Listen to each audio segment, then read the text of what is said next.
Hi everyone, it's day... Oh my god, it's Friday the 13th. It's not good. Hopefully that won't influence anyone's writing today. I'd actually forgotten it was Friday the 13th. It certainly didn't kick me in the pants, so... I wrote 2,401 words today, which brings me to 33,639. So I'm getting near the target now. I'm confident that I'll do 50 before the end of the month, especially if I keep going at the same kind of pace. I'm, even with the off days, I'm getting there, so it's all good. Excuse the hair, it's a bit of a mess. I had a shower and I was sitting here in, a towel writing my novel, which probably looked quite funny.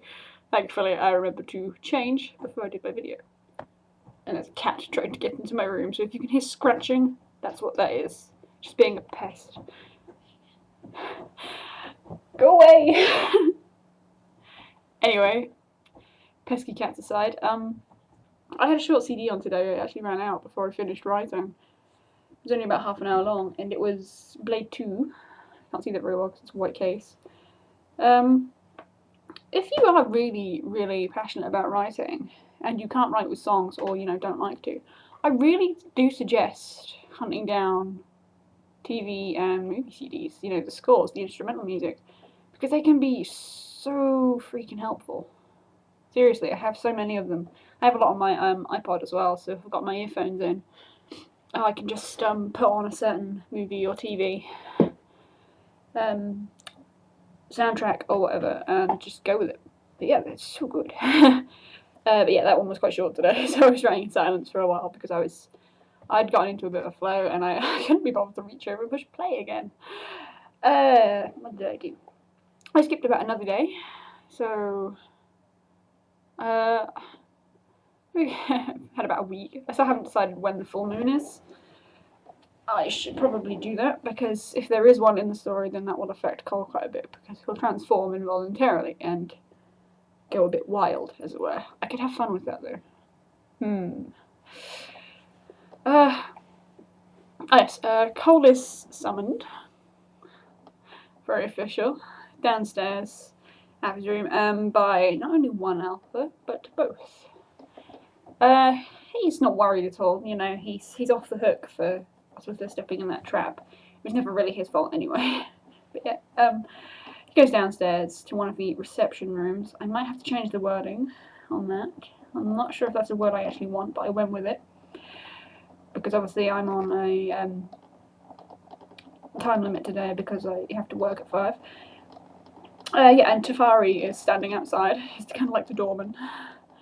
I actually had Tafari speak for the first time today, so I'd been wanting to do that for a long time, but hadn't found the opportunity, because I wanted to describe his voice as this deep, rumbling bass, and I finally got to do that.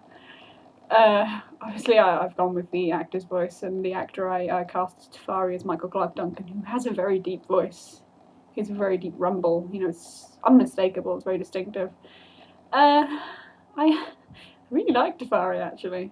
I said that he's been senior fighter as long as Cole can remember. Cole's about 80-something years old, remember. So Tafari's been there a while. Cole also thinks, remembers when he was a child, thinking that Tafari is the biggest werewolf he'll ever see in his life, and even now as an adult he still thinks that.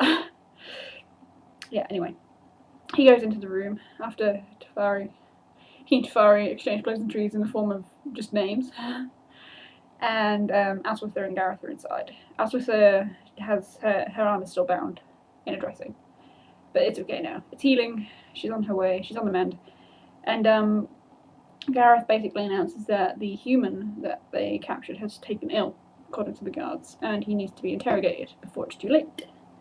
Cole realizes that Gareth's been waiting for him in order to do this interrogation. He's kind of, he decides to take that as an honour that Gareth was waiting for him. So anyway, they leave. They leave Aswitha to stare pensively into the fire.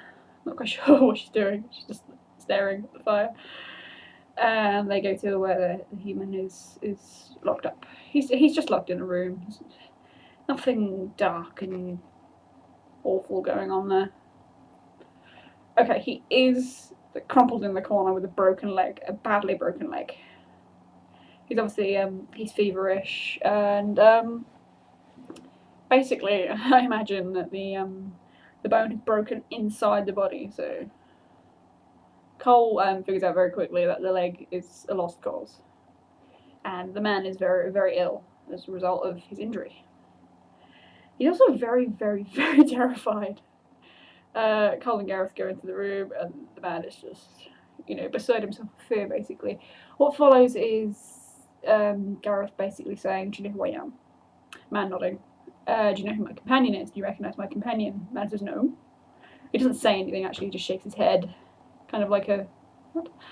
Sort of thing. And Gareth describes Cole in wolf form, and the man just has a bit of a panic and tries to apologise for shooting Cole. Cole wants to tell this poor man, don't apologise, because he can tell already now. His anger has faded completely towards this man. He can tell that this man was obviously being coerced, and he can see on the side of the man's neck old bite wounds. So this man was obviously not with the vampires willingly. The fact that he also spills all the vampire secrets doesn't really help either, or everything that he knows. It's not like here's how to destroy them. The end, because that would be a bit crap as novels go. He says there are at least 30 in the coven that he's seen. Some of them don't live in the mansion. There are some who come and go by carriage, as there was a little bit earlier. I don't think I mentioned that way. They saw someone leave. There are at least 2 leaders, a male and a female, both hundreds of years old each. There might be a third, he's not sure. They've been there about a month, and they want to eradicate the coven. They're also extremely wealthy, but I always imagine that vampire covens are. It's just sort of, you hear coven, think wealth. Cliche, but whatever. Yeah, and Cole says, what of the wolves in the cellar? There are at least 6 that this guy knows of. He's heard the names. They were the humans who work for the vampires, and never allowed to go down and see the wolves. Probably because they're insane and will rip humans to shreds.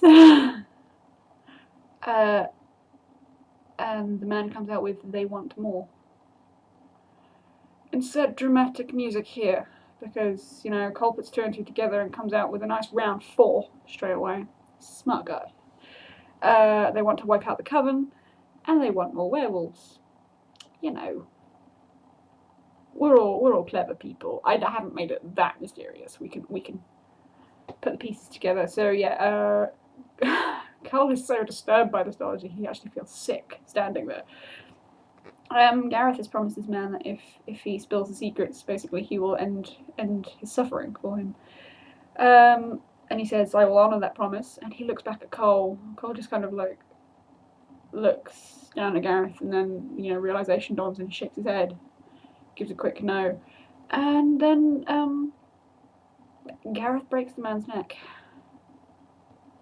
which makes him seem like an utter bastard. I know. It makes him seem irredeemable, but the man was dying, and he did hold to his promise. He did end the man's suffering. Cole's left standing in the room by himself, feeling all kinds of things, really, like shock, disbelief, dread. Oh my god, this is so terrible. And is there anything else we could have done for this man instead of killing him? He feels terrible for this man now. He actually wishes that the man had died when it hit the ground after Sophia threw him out the window. They wouldn't have had the information, but Cole is a very compassionate man, as he is now. He has some humans that he's very close with. But yeah, I'm running out of time. Again, as usual. So yeah, day 13. Friday the 13th was quite good for me. It's Saturday tomorrow, so I'll be tired. But you know what? I often do what I think is some decent stuff when I'm tired, so we'll see how it goes. I had more ideas for later on, which is annoying. Can't do them yet. But yeah, I'm going to go now. So good luck with Nanos today. Take care. And I will see you all tomorrow on day 14. Bye.